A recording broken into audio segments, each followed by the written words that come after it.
In the annals of maritime history, one name echoed through time with a haunting resonance: the RMS Titanic, a vessel unsinkable, yet destined for tragedy. This time, I take you on a journey back in time to unravel the captivating tale of the RMS Titanic, from its early years to its unfortunate demise. It's the early 20th century, an era of opulence and grandeur. Men started building massive ships never imagined. Two rival companies are matched to prove who has the best ships. Ships like the SS Kaiser Wilhelm de Grossa, the RMS Lusitania, and the RMS Mauretania started showing up on the scene, to which they held the Blue Ribbon, an accolade for the fastest transatlantic crossing. However, three countries were locked in a war altogether: the United States of America, Germany, and the United Kingdom. However, they weren't looking for speed to win the Blue Ribbon. They want to respond to who can build the biggest and safest ocean liners afloat. A ship over 882.5 feet long with four grand funnels, three functional while one serves for show. Titanic was built in 5 years from 1907 from the paperwork signing to 1912, taken down by an iceberg in under nearly 3 hours, killing 1,500 to the North Atlantic Ocean. So, how can a grand ocean liner like the Titanic sink days into her maiden voyage? The Titanic was born in a shipyard called Harland and Wolff Shipyard, located in Belfast, Ireland. Today, that same area where the Titanic slipped out of is still in existence as part of the Titanic Belfast extraction. Belfast, Ireland, home to Harland and Wolff Shipyard, the lifeblood with the talent. Two large slipways with large gantries were built to accommodate Titanic and the first ship of its class, the Olympic. Named after the Olympians, Titanic was named after the Titans, respectively. It took 14,000 workers to build both Olympic and Titanic, and tensions between the Catholics and Protestants are on the rise. 1 in 8 workers are Catholics. No one was blind to religion, though, but important was still the division between the trades and the kings of the yards, where the toughest jobs were the riveters. Then, in 1907, the chairman of the White Star Line, Bruce Ismay, sat down with Lord William Pierre, who is the chairman to the Harland and Wolff Shipyard, during dinner in his London home. However, Ismay is actually forced with a challenge. Cunard Line is actually building faster ocean liners that can cross the Atlantic within 5 days. So Peary decides to draw up a sketch of a ship that will be much bigger than the Mauretania and the accommodations of the most luxurious designs imaginable. To compete with Cunard, they would need at least to build two ships, but it was actually later changed to three. So, two men who are also responsible for helping to build with the Titanic is Alexander Carlisle and, of course, Lord Pierre's nephew, Thomas Andrews Jr. The man you see in this photo is Roderick Chisholm. He is the chief draftsman to Harland and Wolff as he worked closely with Thomas Andrews and was at the forefront in the design. Carlyle is skeptical about these ships being turned into existence, but Roderick convinced Carlyle that he can turn a vision into a reality. With the new liners, change is coming, which means new shipyards and new gantries. Pierre appointed a photographer named Robert Welch, who photographed Titanic's progress under construction, which you'll see in this video later on. In July of 1908, J. Bruce Ismay sat down with Carlyle, Pierre, Andrews, and Chisholm. So Ismay noticed the prototype of the model presented to him that Titanic had four funnels. The reason to this is that the more funnels the ship has, the keener the paying public is to travel on the ship. Cunard built the Lusitania and the Mauretania with four functional funnels, and work on a ship with the Yard 400 begins after Ismay signed the Harland and Wolff paperwork, and Yard 401 some months after. 400 would be named the Olympic, and 401 is appropriately named Titanic, named after the Olympians and Titans, respectively. Afterwards, two large cradles of gantries were built. 6,000 tons of steel acts as a skeleton towering 200 feet, which is taller than the Westminster Abbey. Mobile cranes in the center provides an intricate system designed to reach every part of the ships under construction. On December 16, 1908, the keel of hull 400 was laid down and work is underway. The keel plates took the height of a man, easily reached by the 7-ton riveting machine suspended from the gantry. Wind blocks were actually installed carefully, ready for launch later on. It is March 31st, 1909, 115 years ago today, that the keel of the Titanic was laid down in the same process as the Olympic. The skeleton steel frames of the Titanic were made and prepared. The steelwork was bent to match as the 300 frames were reared into place. Lord Pierre's ambitions were actually growing, but they are very, very political as well. And considering the fact that he is a unionist, he is actually happy with Ireland's place in the United Kingdom. And then overnight, he kind of turned into a nationalist. So Ireland would actually do prosper more if they were actually free from rule by London. But many of the Irishmen actually share this vision, and they actually call it home rule. But keep this in mind, though, home rule is actually playing with fire. So there's going to be a lot of tension that's actually building within the shipyard. So mostly those against home rule, including his own workers, as Titanic's being built, a rift actually starts to develop. As we now hit 1910, which has been officially a year since the Titanic has been built, the talk of how lifeboats would actually be set up is actually brought up. Now, the original concept was of 16 lifeboats with 4 at each station, giving us a grand total of 64, to which would actually do exceed the British Board of Trade regulations. However, a man by the name of Francis Caruthers, who actually represents the British Board of Trade, who's actually in charge in ensuring the safety standards.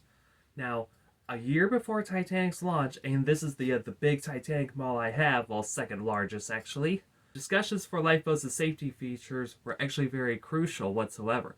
Titanic's actually fitted with 16 watertight compartments.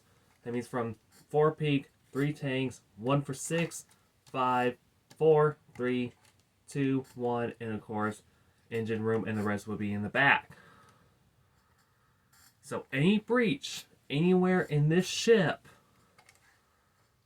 would actually be sealed off, and the Titanic could be its own floating lifeboat whatsoever. But however, the time 16 lifeboats were actually the legal requirement, since it is sufficient for a vessel of 10,000 tons or more. So Titanic is also installed with 4 life rafts, and as we can see, we have collapsible A and B on the port side. Unfortunately, this doesn't have C or D, considering the fact of the scale or the possibility of trying to add on 2 more, so which is very highly understandable. Titanic is also installed with 4 Engelhard collapsible life rafts. So Alexander Carlisle did declare that this practice was actually out of date whatsoever, and he would resign, ending his involvement with the Titanic, considering it would be the last ship that he would ever design. The purpose of these lifeboats was not to hold the whole entire ship population out in the ocean in case of the Titanic were to suffer a collision or if anything disables the ship. The North Atlantic route is always one of the busiest shipping lanes, so there's always a possibility of another ship coming by at any time to stop to assist. The able-bodied ship, as you see in this video, would be able to lower an empty lifeboat and row towards the disabled ship and be carry on more passengers and row back to the assisting ship. Afterwards, Lord Pierre brought up his nephew Thomas Andrews to be the chief designer. On his first night seeing the Titanic in person, he noticed Halley's Comet is visible in the skies throughout Europe. Some say it was there when he took his wife Helen, who is pregnant with their firstborn, to see the ship to show it off to her. Work in the shipyard is very dangerous, especially when adding on the outer skin to the skeleton. 2,000 steel plates. All are 30 feet long and 6 feet wide, and each of them are over an inch thick, and they only weigh 3 tons. Plates were fixed with rivets hammered in by hand. Since the curvature of the ship is too complex for machine, this is where installing the rivets by hand and muscle power comes into play. There are 3 million rivets that held this ship together. And as the hulk of the ship began to take place, wind shoring were actually fixed were continuing on. Conditions were slippery and very dangerous. And working with red-hot rivets, speed is everything, and as speed, danger is always close by. A worker by the name of Samuel Joseph Scott fell from the scaffolding while hammering in rivets and died on impact to the ground. He was only 15 years old, and 17 workers also lost their lives while building the ship. Also, the Titanic is actually equipped with 29 boilers. This is the heartbeat that pumped 30,000 horsepower to the engines, and they were fed by 159 furnaces, which actually burn over 600 tons of coal per day. And the boilers actually do dwarf the men who actually built them, but Titanic is actually designed for efficiency, not for speed, so keep that in mind though.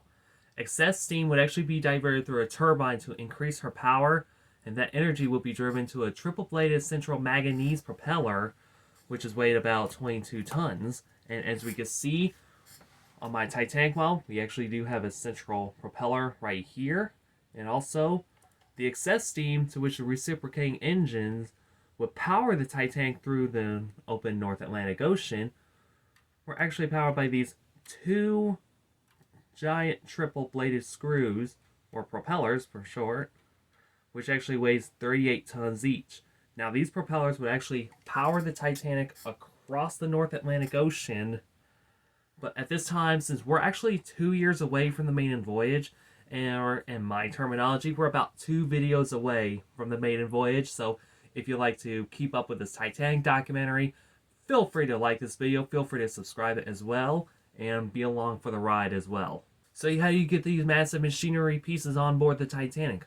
Well, you certainly cannot take them apart and reassemble them inside the ship, so you've got to get creative though. You would need actually a heavy duty crane, and finding one is actually very, very difficult considering the political early tension that would actually kick off World War One later on. A German company is watching over the crane's construction, and as the monster of Titanic grows, the tensions began as Belfast workers were suspicious of the Germans because the Germans may be spies, which is possible because they want to steal off the ideas from the Irish workers to build a liner of their own in the future or to sell them to other competitors. However, Roderick Chisholm actually does have a way with words, though. He easily worked his way to management from the shop floor, and he gets along with about anyone. As a bonus, he also spoke German, and Roderick tells the German builders that to their crane, that they finished building the crane themselves, and then at one point there was a disagreement with the German flag being displayed, which of course around this time it would be the black, the white, and the red. There was a disagreement with the German flag being displayed, but it was actually quickly resolved with a beer at the pub as the German flag is actually surrendered and replaced with the Union Jack. Little we know that both the United Kingdom and Germany would go into war with each other, but that's a story for another time. On October 20th, 1910, the first ship of her class, the SS Olympic, was launched. Never been christened, which is a White Star Line tradition. The footage that you see is in black and white, and which is the surviving footage along with the Britannic. The Olympic served for 24 years under the White Star Line flag, having to transport thousands and thousands of passengers and also the thousands of troops in the First World War. However, all this will be another story for another time.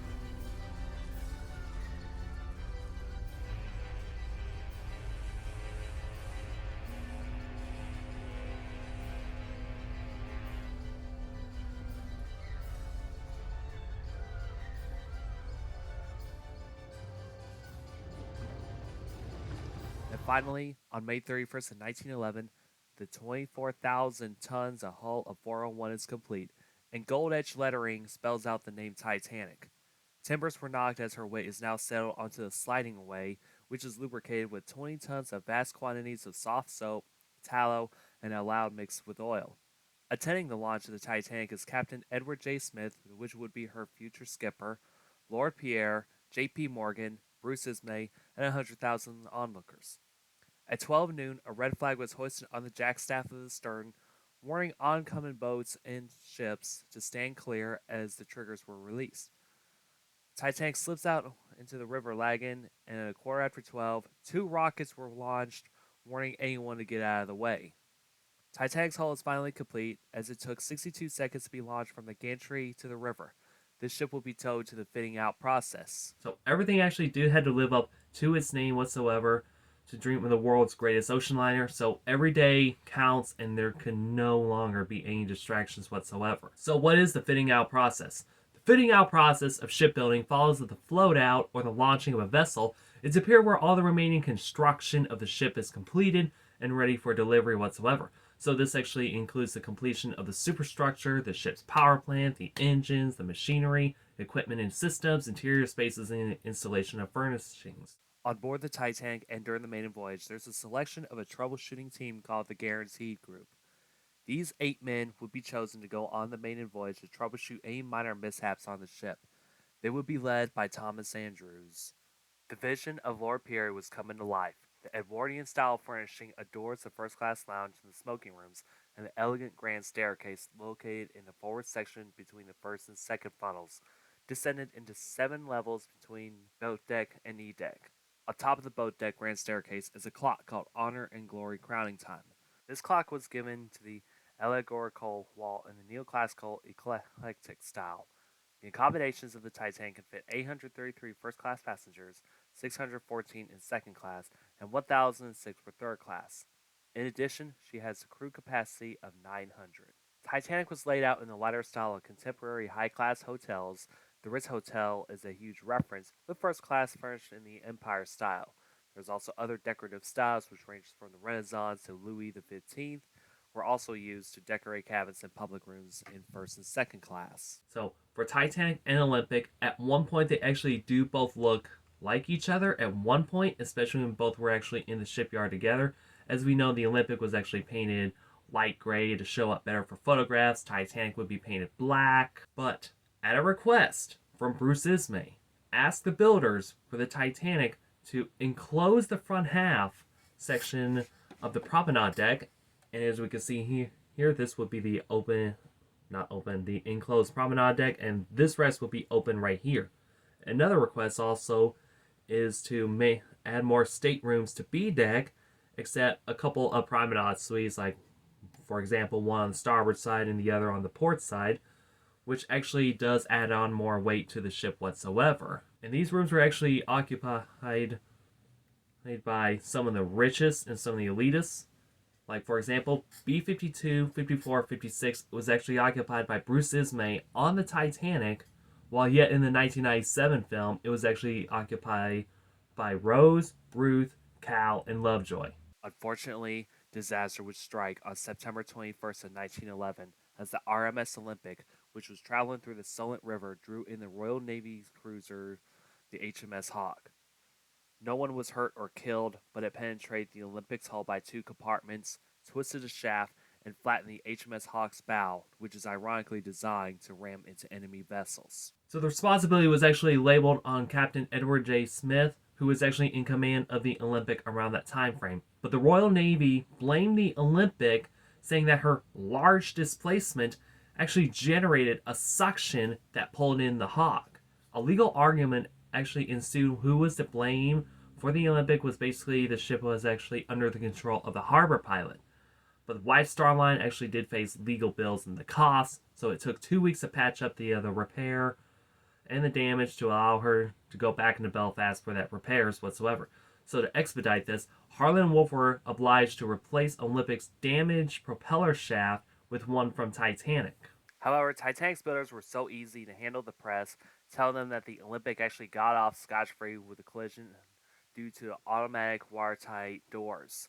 These were brand new on board both the Olympic and the Titanic, and will later be implemented on their sister ship, the HMHS Britannic. Now think of this as in a nutshell whatsoever when it comes to these watertight compartment doors. Imagine trying to find the wheel and just basically trying to hand crank it and trying to close it up. It would actually take a very, very long time to get that door down and basically sealed. So, how do they do it? Well, there's 2 different ways, but it's all similar in one go. It's electronically. So, however, anyone from the bridge can actually turn a key, throw a switch from the bridge, would actually close off the doors, but no one knows there's actually a third way, and it's called a float plate. A float plate is actually designed to float upwards, and if it reaches a certain height, that door closes down automatically. Now, a good example for hand crank doors is basically the RMS Empress of Ireland. When the Empress of Ireland was hit by the Storstad, stewards who were actually certified tried to close the door manually, but they couldn't be able to get it done in time, and that's what actually caused the Empress of Ireland to roll over on its side for sure. Upon learning this, Captain Smith stated, I cannot conceive of any vital disaster happening to this vessel. Modern shipping has simply gone beyond that. However, there was a phrase that's actually thrown around. As I'm concerned, she is practically unsinkable. Then the RMS Olympic was back in service. But it didn't take long for another mishap to happen, though.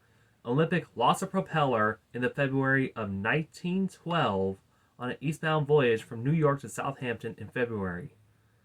So basically, This kind of caused a huge delay in the maiden voyage of the RMS Titanic to go from March to April, and this is actually one of the most fatal moves ever.